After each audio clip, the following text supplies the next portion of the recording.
ఒక వ్యాపారవేత్త కొన్ని కోట్లు సంపాదించాడు. తర్వాత ఈ డబ్బు అంతా నేను చనిపోతే నాకే రావాలి, దానికి ఎవరైనా సలహా ఇవ్వండి అని ఒక ప్రకటన చేశాడు. కొన్ని రోజులు అయిపోయింది, ఎవ్వరు రాలేదు.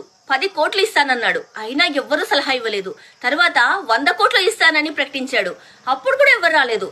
తర్వాత ఒక జ్ఞాని వచ్చి నేను మీకు సలహా ఇస్తాను అన్నాడు. ఎలాగా అన్నాడు. అంటే ఇప్పుడు మీరు విదేశాలకు వెళ్ళారా అంటే వెళ్ళాను అన్నాడు. అక్కడ మీ ద్రవ్యాన్ని ఎలా ఉపయోగించారు అంటే అక్కడ రూపాయలు చెల్లవు కదా, అక్కడ డాలర్స్ లో అలా నేను మార్చుకొని తర్వాత దాన్ని వాడుకున్నాను అన్నాడు.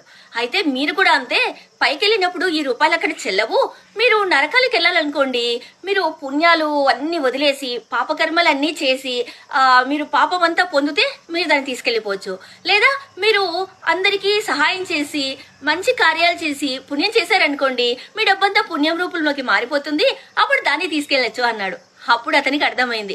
అప్పటి నుంచి అతను తన పాపాలన్నీ వదిలేసి తన డబ్బును అందరికీ పంచి ఎంతో పుణ్యం సంపాదించుకొని తనతో పాటు తీసుకెళ్లి స్వర్గానికి వెళ్ళిపోయాడు. చూసారా, మనం ఎంత సంపాదించినా మనతో వచ్చేది మన మంచితనం, మన పుణ్యం మాత్రమే. అందుకే బతికినన్నాళ్ళు మీకు చేతనైనంత ఒకరికి సహాయం చేయండి, పుణ్యం చేయండి, అంతేకాని పాపం మాత్రం చెయ్యకండి. డబ్బు మనతో రాదు, అది శాశ్వతం కాదు.